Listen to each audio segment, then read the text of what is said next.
Under-19 world কাপে সেমিফাইনালে দক্ষিণ আফ্রিকাকে 2 উইকেটে হারিয়ে ভারত পৌঁছে গেল ফাইনালে।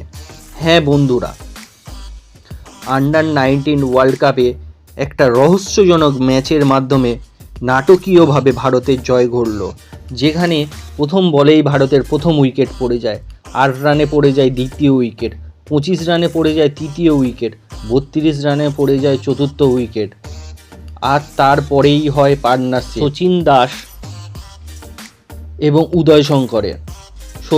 সচিন দাস 96 রানে আউট হয়ে যায়। দক্ষিণ আফ্রিকা 244 রান করেছিল 7 উইকেট হারিয়ে, এবং ভারত 241 রান করে 8 উইকেট হারিয়ে, এবং রাজ লিম্বানি লেগ সাইডে 6 মেরে ভারতকে জয় দেখায়। ভারত বরাবরই আন্ডার-19 ভালো খেলেছে। 2016 সালে ফাইনালে উঠেছে, 2018তে ফাইনালে উঠেছে, 2020তে, 2022, 2024-এও। দক্ষিণ আফ্রিকার বিরুদ্ধে খেলাটা খুব একটা সহজ ছিল না, যেখানে মফুকা ও ক্রিশ্চিয়ান দারুণ বল করছেন। মফুকা এই মুহূর্তে 32 উইকেট অলরেডি নিয়ে ফেলেছেন। তো যাই হোক, ভারত এবারে ফাইনাল খেলবে অস্ট্রেলিয়া বা পাকিস্তানের বিরুদ্ধে।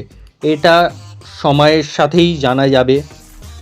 ধন্যবাদ বন্ধুরা, চ্যানেলটিকে সাবস্ক্রাইব করে দেবেন।